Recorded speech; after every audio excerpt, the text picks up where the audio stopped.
Welcome to Purpose 360. I'm Carol Cohn. And I'm Chris Noble. And we're on a journey to explore the brightest and most innovative minds and initiatives in social purpose. Today, companies and brands must stand for something meaningful. They have to have a social purpose and bring that purpose forward to their employees, their customers, and their community. Each episode, we're talking to leaders at Fortune 100 companies, global brands, social enterprise startups, NGOs, and everything in between. We'll be taking a deep dive to learn how they are integrating purpose into their organizations to benefit both business and society for enduring impact. Join us.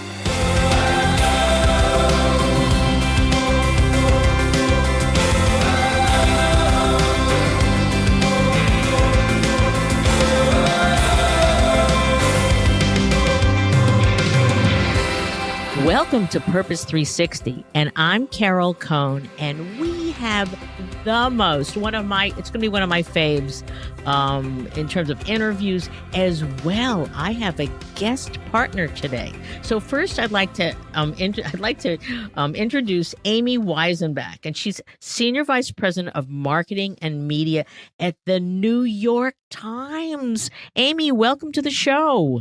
Thanks, Carol. It's great to be here. And I am so thrilled to have her because, in all truth, I am a New York Times, such an advocate. I mean, loyalist advocate. I listen to the Daily. Amy and I were talking about Michael Barbero, who does the Daily, and we're just such fans of his. And so a day without the New York Times is like a day without sunlight. So it's just wonderful to have you here. And with me, I have a co-host, and that is Kristen Kenny. And Kristen is a senior associate at Carol Cohn on Purpose. And she truly is the driver of the podcast. I mean, she is just helps with every single thing to make it so wonderful. And Kristen has a background in journalism. So she's joining me so we're going to co-interview Amy today. So welcome, Kristen. Thank you, Carol. Yes, I am a journalism by training. I have a bachelor's of science in journalism. Was the editor-in-chief of my high school paper, which sounds a lot cooler than it really was. But I just have such a huge passion for the power of independent journalism in media. So I'm absolutely thrilled to be talking to you today, Amy. And also, I just want to make sure I have Amy's title right, because it's Senior Vice President of Marketing and Media Strategy, because she is, yeah. It is. You can, I often just externally just say Senior Vice President of Marketing to make it simpler for folks. Okay. And I have to also say, in great transparency, that Amy, I heard her at the Arthur Page Society, and I immediately ran up to her and said, I've got to have you on the show. And she looks at my name badge and goes, Carol, don't you remember me? I interned for you 15 years ago. 15 years ago, of course. Well, she's brilliant, though. She's at the Harvard Business School. And so she was working. Amy, just tell a little bit about what you were doing at Cohn in the day. Yeah, sure. Well, the summer between my 2 years at business school, I wanted to explore the world of marketing, but my background's in the nonprofit world. And so I was really drawn to the work that you were doing at Cohn. And I did a few-week project to look at the impact of cause marketing. And that was in the early years. Yeah. And so thank you. So look, great people always find each other again. So welcome. So this is going to be a great show. So I always like to start with the numbers, and let's just talk a little bit about the New York Times. They have 150 million people read the content monthly. Their traffic is about 3/4 of it is mobile. They have perhaps the largest pool of journalists around the globe, somewhere around 1,600 who reside in 160 countries. And so let's just start with a little bit about the New York Times and its people. Amy, how do you feel about working with this organization that has such an overall commitment to journalism today? Yeah, it's been such an honor to work at the Times. As a marketer, I really think of my trade as storytelling. And so there's not many better storytellers in the world than the journalists at the New York Times. And so to have the honor of telling their stories, and particularly telling the the best of the best, the most interesting of the stories that come out of here every day. I think we produce over 250 original pieces of journalism every day. So, many of those go on to have a big impact in the world. And to be able to have the honor of telling those stories through our marketing is really been just great. Today, we're going to focus on your purpose. And I'd like to tell you that when I was at Cannes this year with my special Aflac duck, and I kept watching your campaign because you were winning, winning, winning, and you finally won a Grand Prix. And it might have been even 2 Grand Prix. So let's turn the clock back and talk about this heavy, powerful focus on seeking the truth. So can you share where it came from, why it's important, just to start? Yeah, well, I mean, it's rooted, I think, as all good brand work is, in our mission. And our mission is to seek the truth and help people understand the world.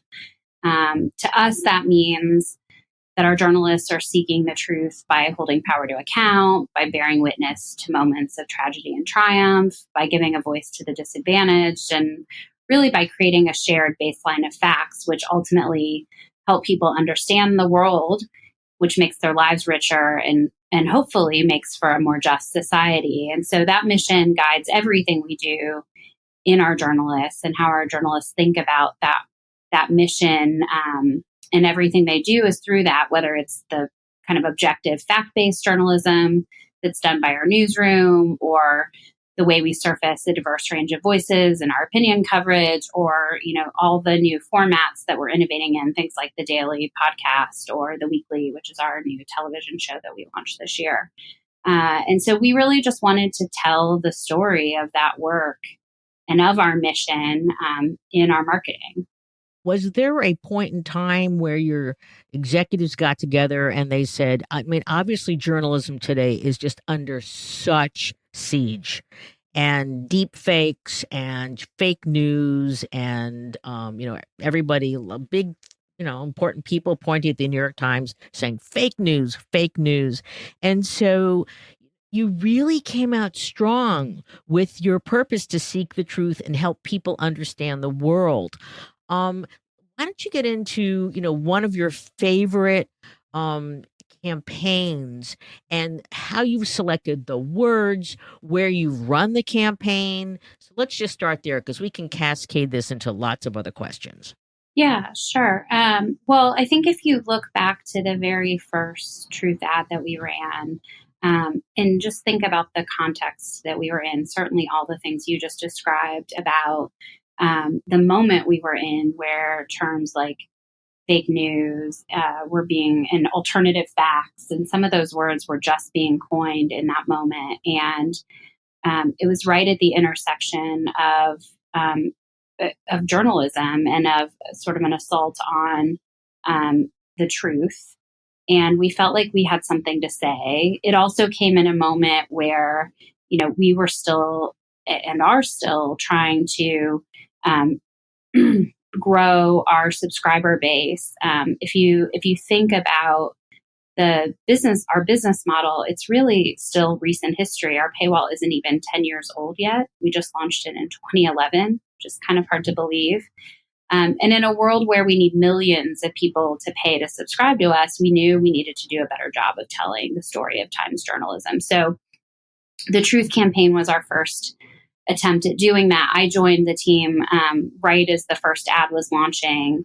And I think everyone on the team was pleased and surprised by how much attention it got, how much sharing it inspired. And I remember as I joined, the questions we were asking ourselves was whether we could repeat the success of that first ad that we launched in early 2017, and whether we should continue to use that phrase, "the truth is," as the anchor for our campaign, which seems like a foregone conclusion at this point, because we've since gone on to build quite a bit of equity into that line and into that campaign.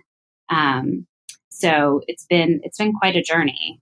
The iteration of the campaign that we launched this past year was under the line, "The truth is worth it." And what really attracted us to that line was that it had so many dimensions. And we felt like we could take it in a lot of different places of sort of why the truth is worth it. The truth is worth pursuing. The truth is worth paying for. The truth is worth investing your time in as a reader, as a journalist. And we felt like it would be a really fruitful territory for us to explore in our marketing. And so we set out to tell the story of some of our lines of coverage. And we were really inspired by, so many of our journalists. We probably could have made 200 ads, and we ended up making 6. And the conceit was built around the way a headline is built. And we used a sort of ever-changing building headline on the screen as a way to show the journey of the journalists as they were reporting a story. And so it sort of takes you into the mind and the experience of the journalist as they followed the storyline. And, I think the one that has been, that really has been impactful was following Caitlin Dickerson's reporting on parents' family separation at the border. And, she started hearing rumors that parents were being separated from their children. And she at first couldn't get anyone in the government to acknowledge it. She kept getting the runaround and was being told that it wasn't happening, or that it was only happening in really specific circumstances. Then she kept getting tips to the contrary. And so she just kept following the threads, and eventually was able to get some government officials on the record to acknowledge that it was an official policy and that they were systematically separating families at the border. And that reporting led to changes in the policies. It led to the protests that happened around the country. Not her reporting alone, but the reporting by Caitlin herself and by journalists at our peer organizations as well.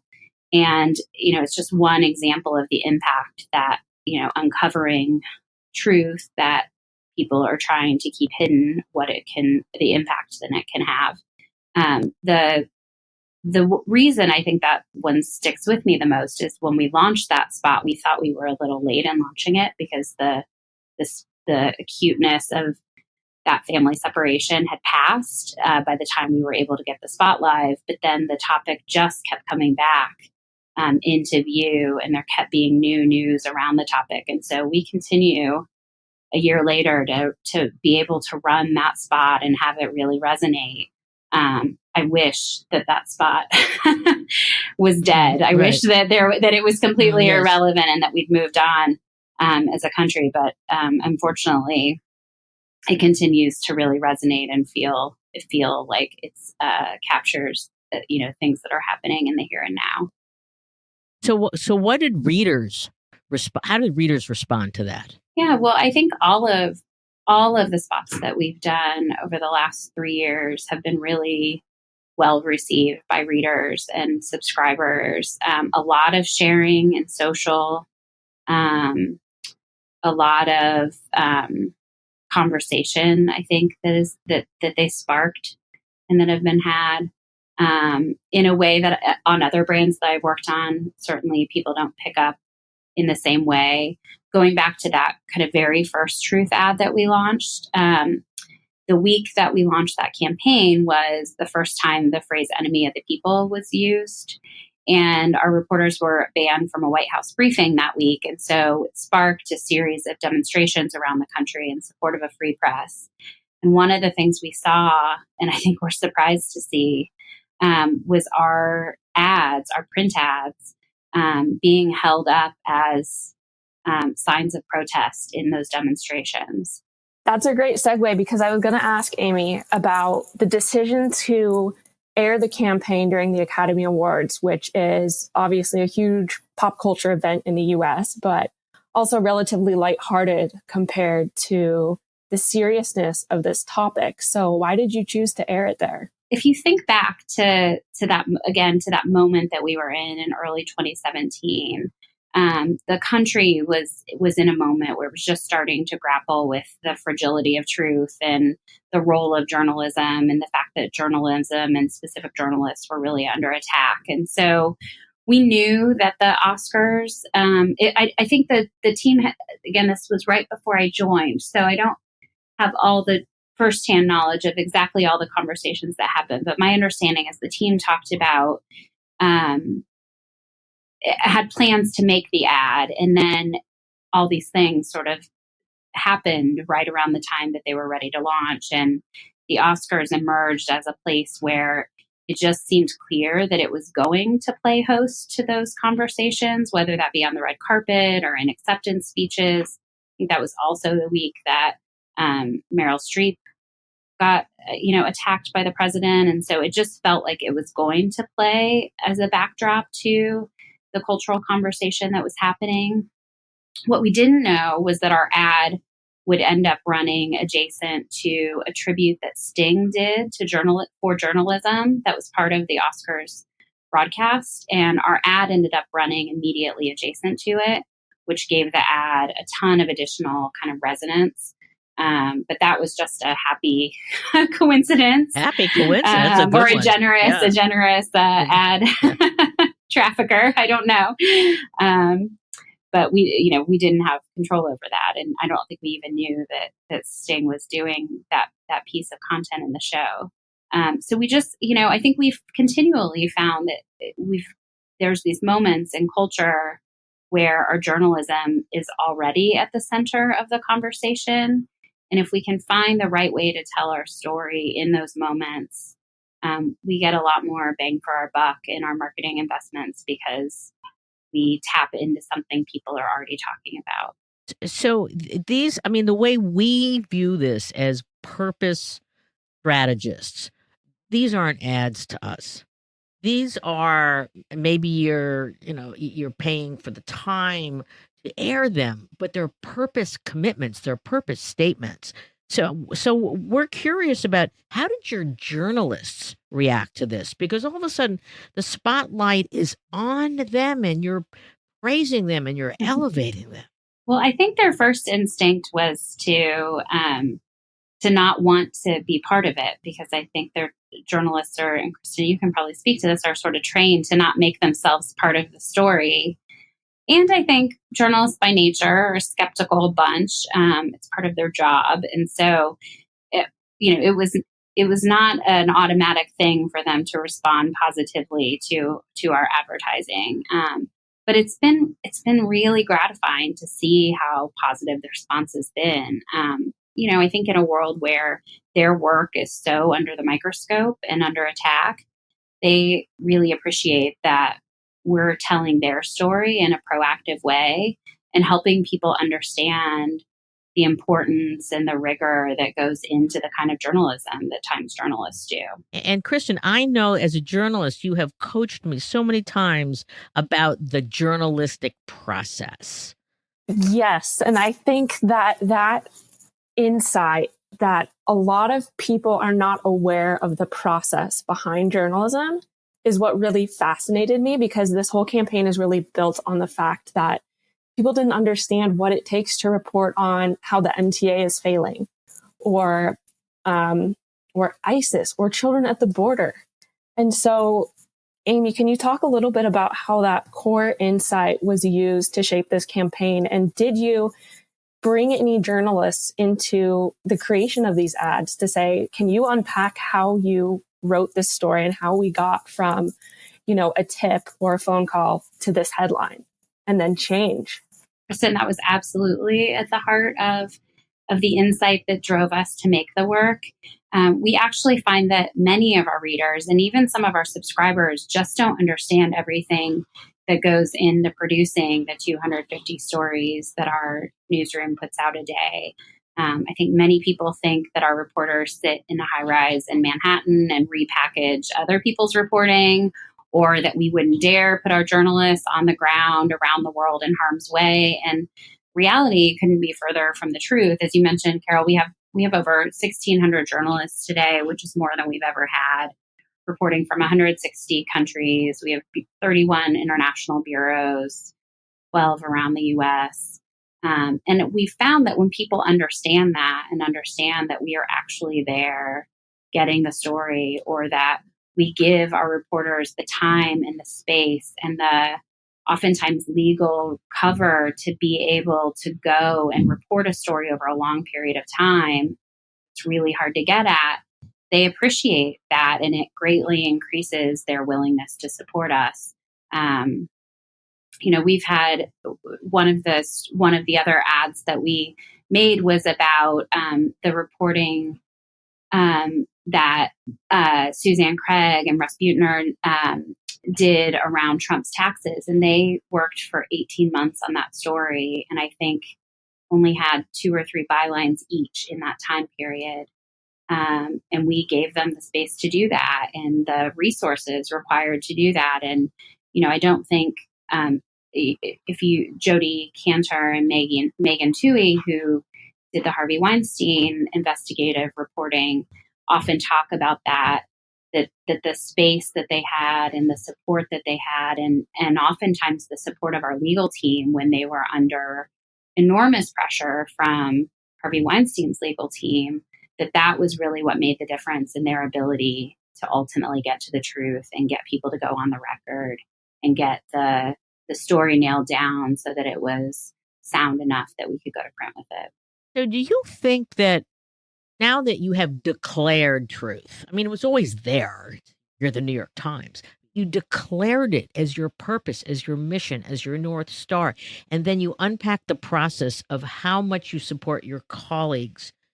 Do you feel that has changed or evolved or elevated the way the New York Times works?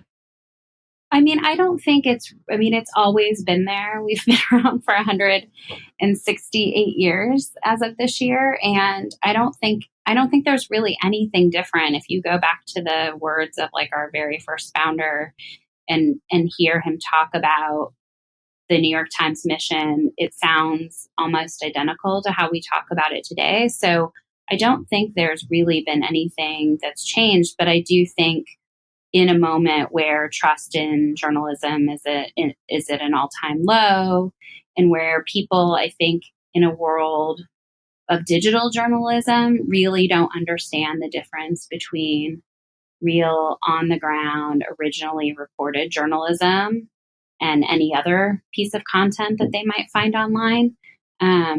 It's just important that we tell that story. So I don't think it's what we're doing that's different. I think it's the need to tell the story that has evolved. And again, taking the journalist from behind the scenes and putting truth almost as your humanity. I know that you've talked in some of your ads, you talk about the truth has power. The truth will not be threatened. The truth has a voice. And I mean, it really, I think, as someone who follows purpose for, over 30 years, that this has made almost the New York Times, you're more than journalism. You are part of just the way we live and breathe. So maybe I just drink the Kool-Aid too much, but I don't know. I love it. Hey, I have to tell you that I get so frustrated because when I'm sitting on a plane on the runway and I got my iPad and I want to read the Times, right? And everything links to the internet and it's like, you're in a dead zone. And I go, I want to read that. I want to read that. Well, anyway, that's why we still have print, Carol.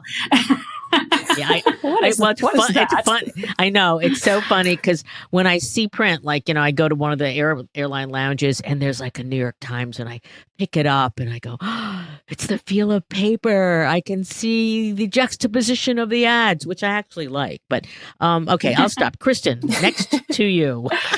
I actually want to talk a bit about the media industry as a whole, because being in what we'll call the purpose field, we tend to not focus as much on media organizations, especially I think like newspapers and magazines. We don't think of them as necessarily having that inherent purpose like a major consumer products brand would.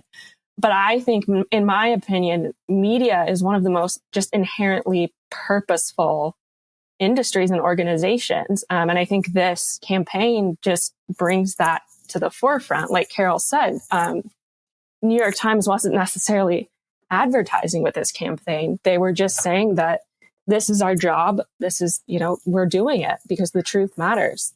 And I think we've seen more media organizations come to the fore in that sense, especially since Trump was elected. We have the Washington Post, which revealed its new tagline, "Democracy dies in darkness," which sounds a little bit dire, but also, I personally admire that they're saying that what we do is very important. So from your position, Amy, where do you see the media industry going, just as far as purpose and then its role in society? Yeah, I mean, we certainly here applaud anything that draws attention to the critical role that journalism plays in a healthy democracy. So we've been thrilled to see some of our peer news organizations tell their own version of this story. I think the biggest barrier to news organizations doing this is that it's really hard to see past short-term marketing investments, and those tend to be more offer and price driven because it is a subscription business, and paywalls are a fairly new phenomenon, and I think we're an industry that's still trying to find a viable business model. And so we have the luxury of scale at the New York Times and being on a strong enough footing that we've been able to invest in brand marketing. And so we both, of course, do that for our own brand, but I think we also see it as a bit of a responsibility as a market leader to tell that story on behalf of all original, deeply reported journalism, high quality journalism. And so, hopefully more media organizations will tell their own versions of this story. I certainly don't see a downside to explaining to your readers what you stand for. And the pillars of journalism, holding power to account and bringing truth to light, we all share that purpose. And we all need to remind people how important that is. I think that unpacking how you do it, brilliant marketing and communications does do that. There's a new campaign out for ExxonMobil, which is tiny stories, and they took how do you make algae into biofuels and made it really, really tiny. It's very provocative and obviously very, I think it's created for ultimately TikTok and Gen Z. But let me go back to when you won at Cannes. And it was a Grand Prix. How did that make the organization feel? Getting that kind of global recognition. It was pretty incredible and terribly humbling to win, as you said, not one but two Grand Prix Lions, and we've won a slew of other awards this year for the campaign. I mean, I think it speaks to the quality of the creative genius of our friends over at Droga 5. And, I also think it speaks to the power of our brand's purpose in a moment like the one we're in. I certainly don't think we expected to go from being a brand that does zero brand advertising 3 years ago to one that's sharing a stage with the most iconic brand storytellers in the world, like Apple and Nike. But there we were. It certainly is a lot of pressure as we move forward. Well, absolutely, obviously. But I heard that you said that one of your advertisers said, "I feel really good spending my ad dollars with you." That's I know. Like, whoa, that's the golden ticket. I tell our CFO that story a lot.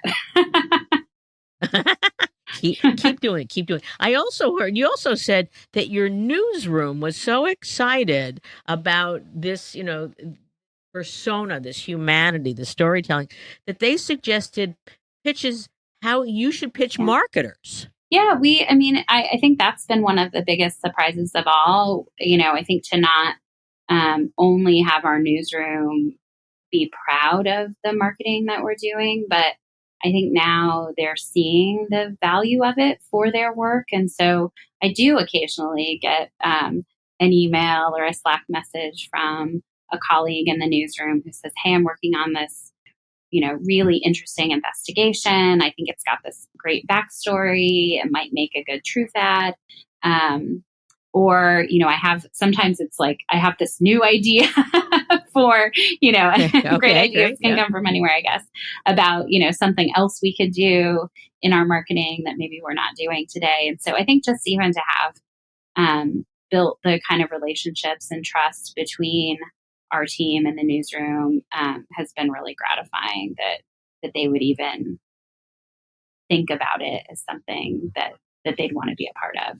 Yeah, I think that when you get the purpose right, it just brings everyone together in this incredible, just, powerful energy producing force.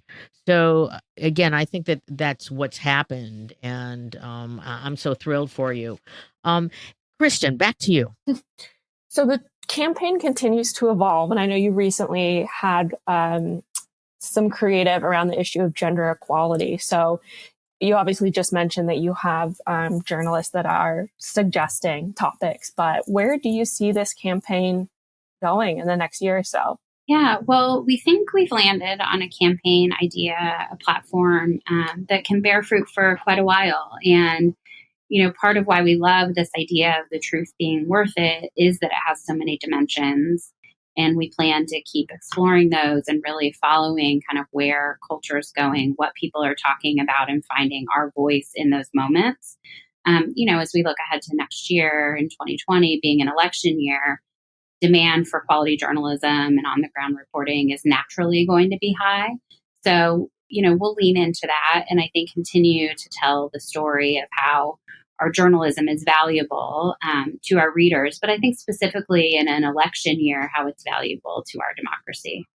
Amy, what have you learned personally in terms of building a brand and marketing and really finding the authentic purpose? What can you share with our listeners, whether they're in a media company or they're in a packaged goods company or a B2B? I've always believed in the power of storytelling, and it's part of what attracted me to come work at the New York Times. And so I think it's two things. I think it's one, being really clear on why you exist and putting that at the center of your storytelling. And then two, doing really ambitious storytelling. When my boss, David Rubin, who's the CMO here at the Times, joined, he challenged our team with this question, which is simple but provocative, which is, what if our marketing were to be as compelling and ambitious as our journalism? And that's been our North Star for everything we've done. That's just what, okay. So that's brilliant. Give us some other pearls of wisdom. I think the other thing is about just really knowing your consumer. It's funny because, those of us on the business side mostly do work here in New York and in a place where everyone reads the Times and everyone knows the Times as a brand deeply. But, it was interesting for me because I moved here from Chicago for this role. And it was clear to me that people in Chicago don't think of the New York Times. The brand is certainly not as top of mind. It's still largely, I think until recently, was seen as kind of a New York or at least a regional newspaper. I think that's changing really quickly, but we have to remind ourselves that we are not, just because we're passionate about this brand and we know something, it's not necessarily how our consumers think about it. So we invest a lot of time and effort and money in really deeply understanding our consumers and digging deep for insights. It's not unlike the process of journalism itself. Yeah, right. And, getting to a real insight, not just research, not just facts and figures, but really understanding something that's profound about.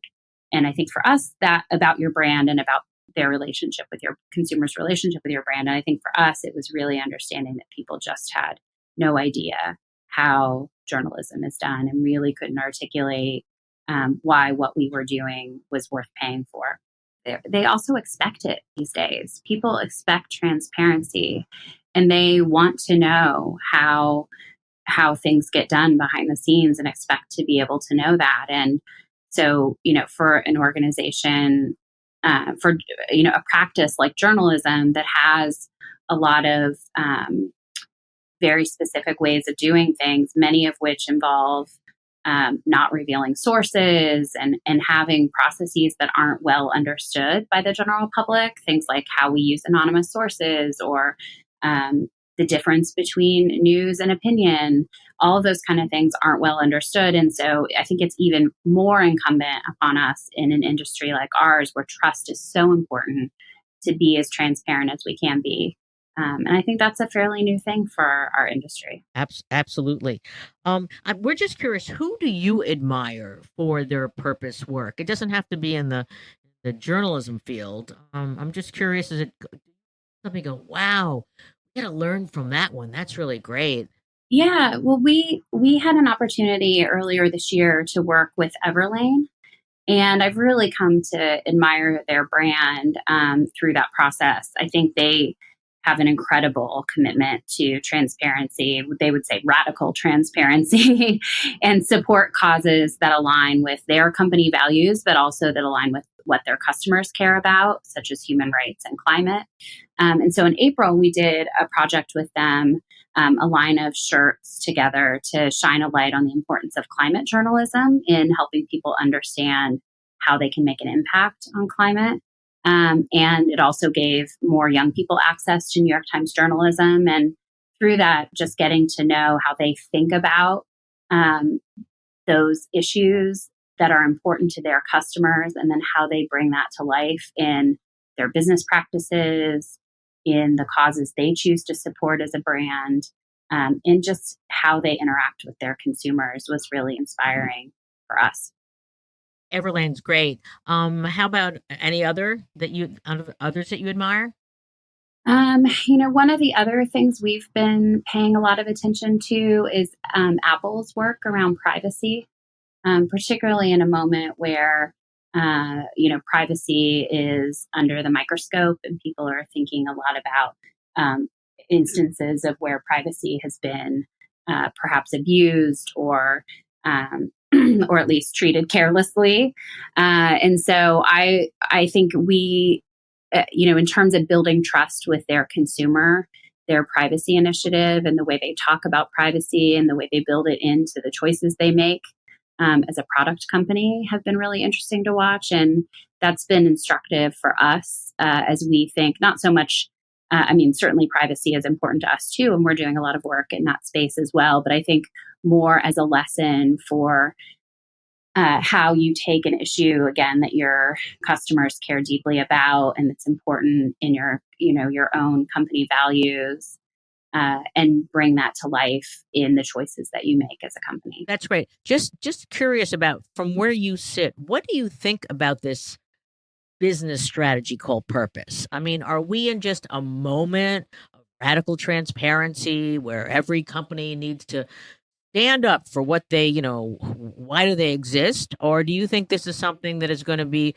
the whole new way that companies and brands relate to their stakeholders? I don't know. It does feel like it's moving in that direction. And I think that more and more consumers are demanding that. And I think in a world where information is so available, I can't see us going backwards. It's interesting though, because we often say around the times, because we've thought a lot about this, and people will often ask us to talk about our purpose, that in the world, most businesses are in search of a purpose. And we're actually kind of the opposite. We're like a purpose in search of a business model. Meaning that, the market for paid journalism is really underdetermined. And so, purpose for us is at the very center of everything we do. And we're trying to figure out in a world that's rapidly changing, and where our business model has had to evolve from what it was, at our founding and in many iterations before today, that we have to find a business model that can sustain our ambition for our purpose. Yeah, and I wonder how much that is in terms of, because so many of our clients say, got to go younger. The skilled trades is a huge, gap. we have to talk to young people in third grade and fourth grade, why they don't all have to go to college, that they could go into skilled trades or STEM education or, just going younger. Have you thought about at all? I don't know if, literacy, journalistic literacy for children. So I don't know if you're looking at that at all. Yeah, I mean, we certainly care deeply about it. One of the initiatives that we support, and I actually serve on the National Leadership Council for, is the News Literacy Project. And that's exactly what they're set up to do. It's a nonprofit who is set up to build news literacy among middle and high schoolers. They actually have a whole curriculum to help young people kind of discern fact from fiction online and understand how to spot fake news, actual fake news. And so that's, I certainly really admire their work.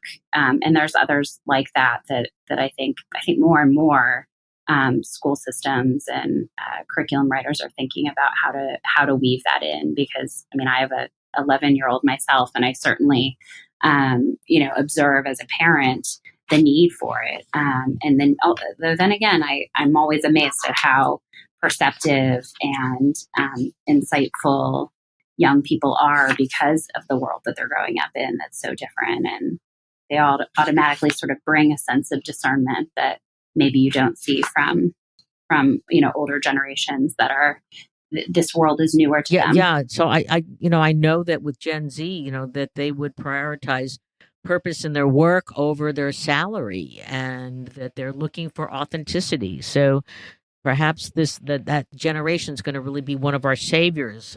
Certainly, Greta Thunberg is a rock star at the age of 16, really being out there. But there's so many others.